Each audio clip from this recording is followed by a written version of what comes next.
We interrupt this video for a bit of live news. We're losing this house in like 2 months.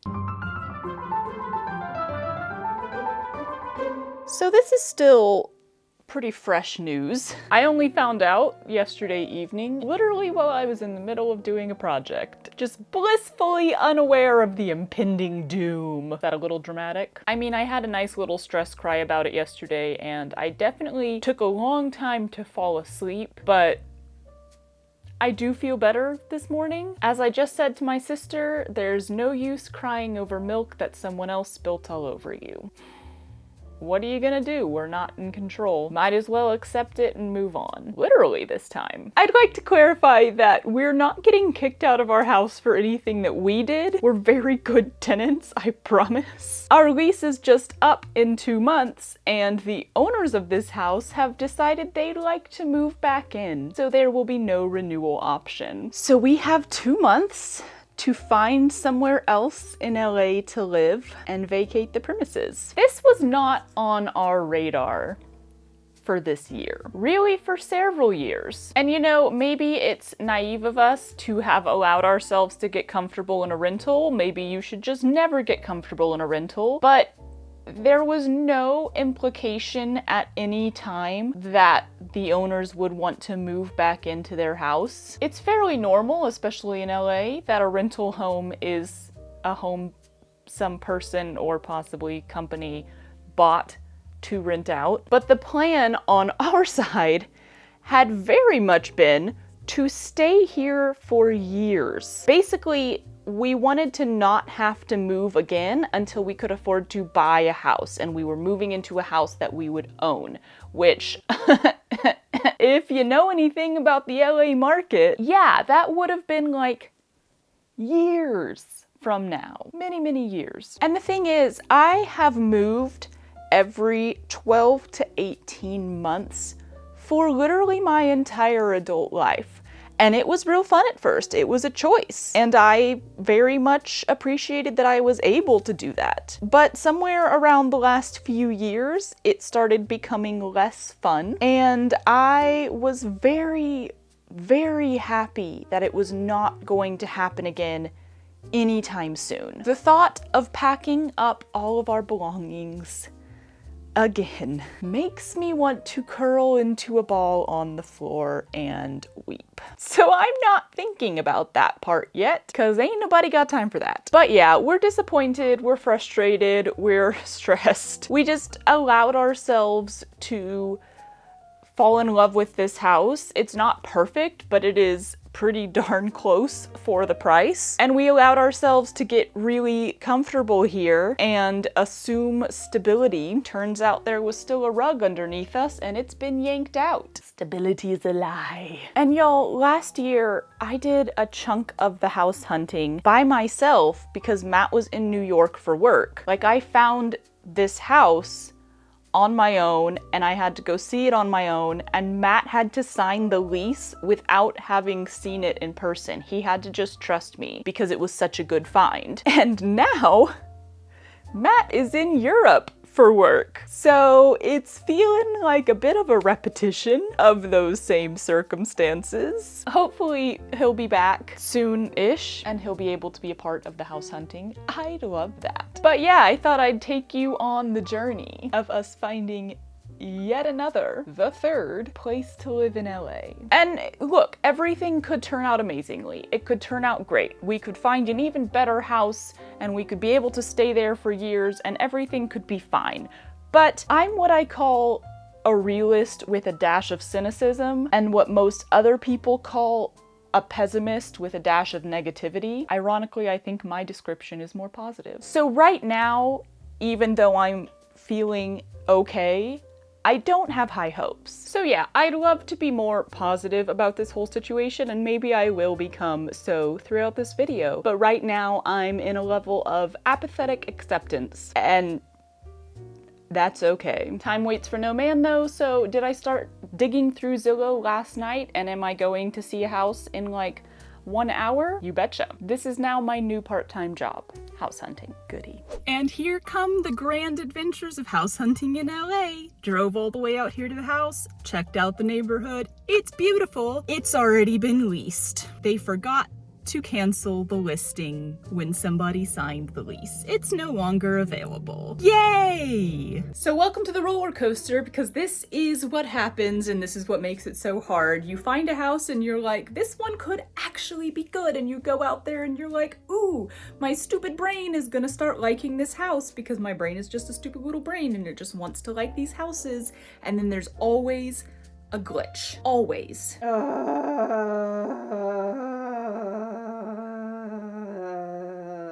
So I have no idea where this is going. I have no clue. I have no clue what the next 2 months are gonna look like for us, but I'll bring you along on the journey. Gonna go see another house, and do I 100% know that this is not a good option for us? This house is not going to be anything? Yeah, I do. I almost canceled the showing, and then I was like, you kind of need a reason to leave the house. I haven't unlocked any of the doors in the last like 3 days because I just legit have no reason to go anywhere.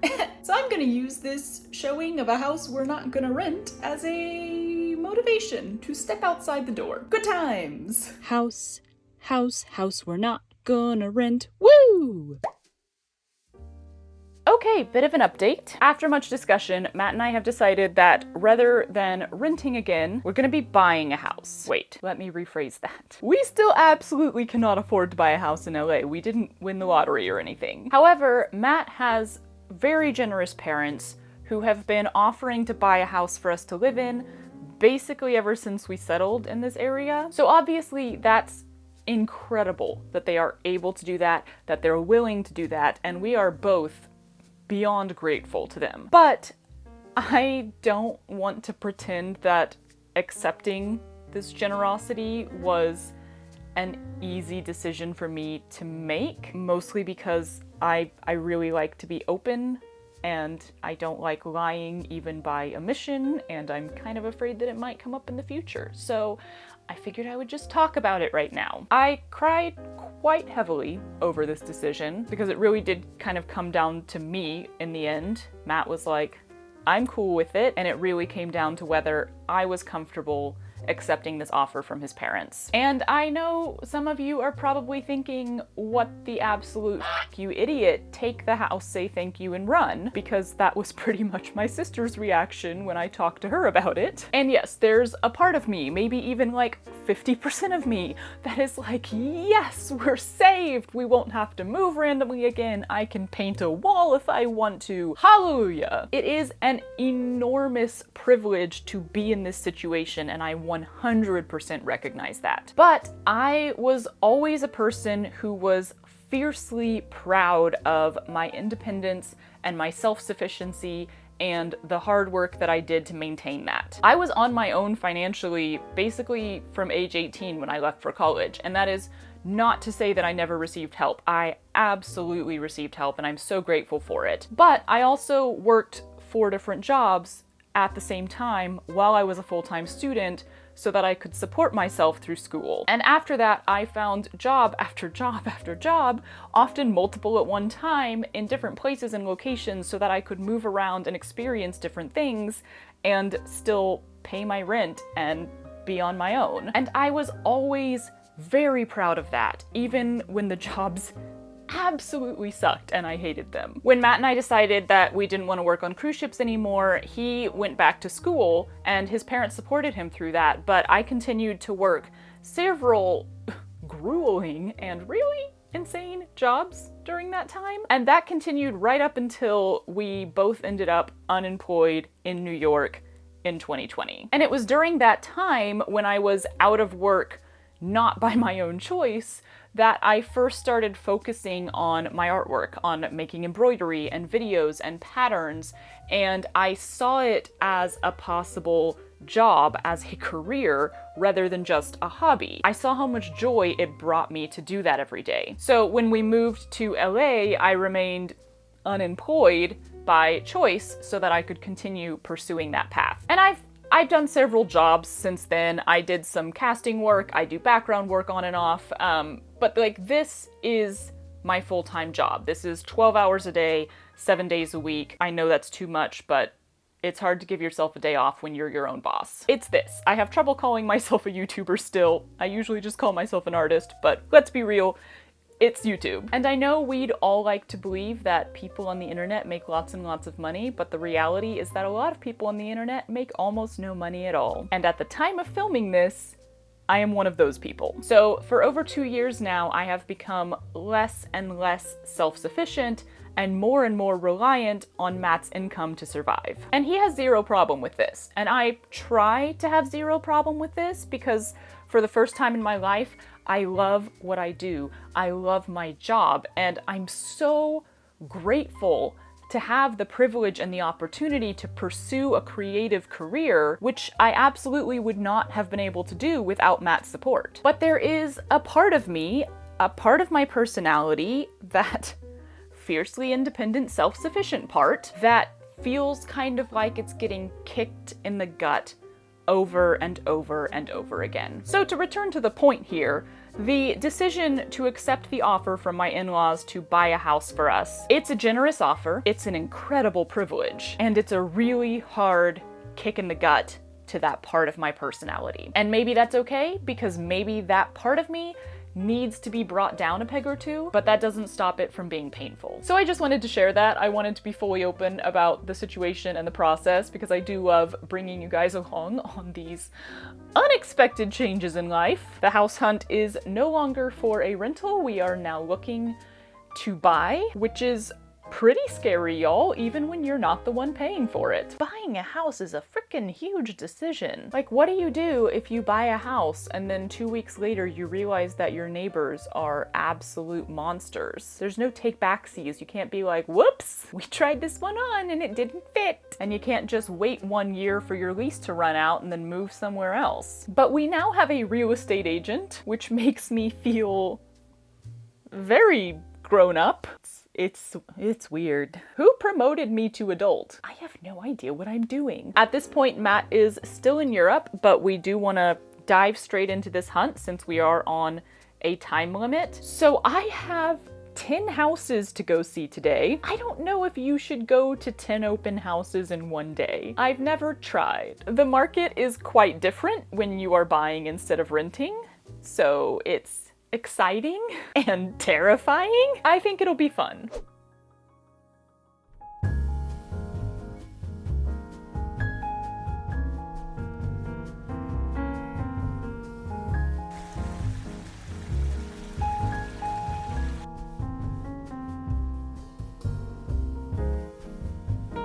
I recommend if you're planning to see 10 houses in a row in one day that you schedule in a bathroom break. Otherwise, you'll find yourself in a Trader Joe's buying apricots. Not mad about it.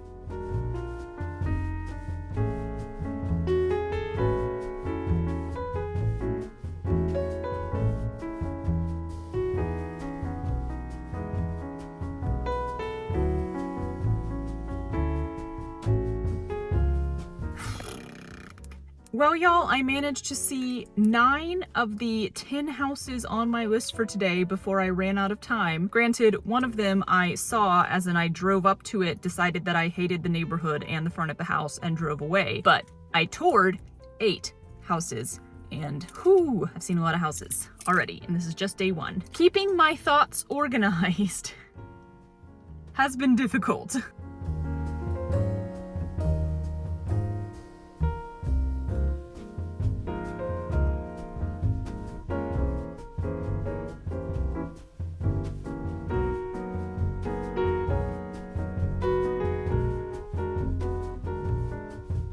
I have 12 houses to go see today in basically 6 hours. So we'll see how that goes. Most of them are also having an open house tomorrow at least, so if I miss any, I'm just back out there tomorrow to see the rest. Yay! Oh lordy. So far we have found 2 possible yeses. It's kind of hard to look at houses without Matt here. It's a lot of decision pressure going onto just me, but Matt is getting home, supposedly, in 2 days. So yay!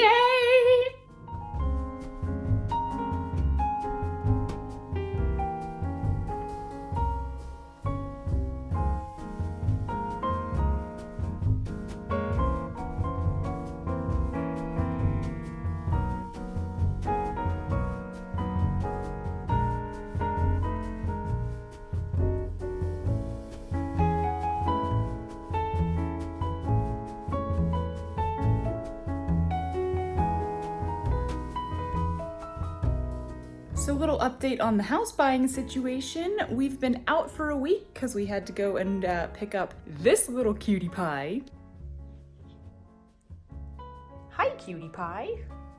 But we did make an offer on a house. It was a lovely house, but like we were 99.9% sure we were not going to get accepted for it because it was too lovely and there's so much competition in LA for every single house. So we're basically back to square one, and tomorrow we're going out to see a whole new round of houses and start over. Yay! Time is ticking away towards the end of our lease.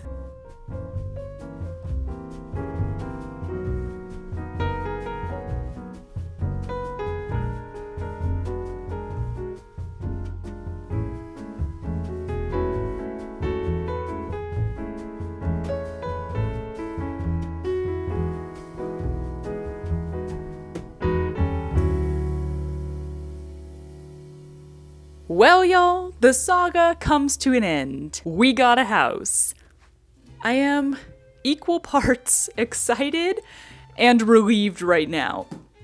Actually, I might be more relieved than excited, if we're being honest. I have been to see at least 50 houses, if not more, but it's really only been like 3 weeks. It's been a lot. It's been a lot very fast, but we got incredibly lucky. This house really is just a great find. And I mean, this is only the second offer we made on a house, so to get accepted is a big deal. I definitely did not want to get my hopes up about it, but the round of houses we went to see today was quite disappointing, so I was very much hoping that this one would work out, and then it did! Well, it's still an escrow and all of that stuff, which is totally a thing that I know about and understand now, totally. Assuming everything goes well and inspections are good and all of that stuff, we got a house. Now it's real weird because things kind of get more crazy, but then they also don't. I mean, we can't move into the house for a month, but you know, there's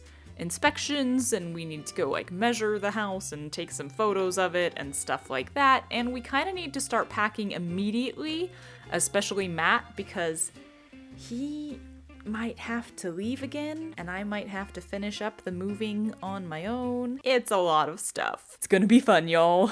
I hope. It's been quite a roller coaster of a month. You know those like quiet parts on a roller coaster where you're just kind of chugging around the corner waiting for the next drop to come? I think that's the part we forget about when we use a roller coaster metaphor. It's not all the ups and the downs. Sometimes it's also the quiet chugging in between the ups and the downs, but knowing that another up or a down is coming up soon. That's what the last month has been like. Up, down, and chugga chugga chugga in between. As always, thanks for coming along while life does interesting things. Keep an eye out for lots of moving content again. Seems like I just did that.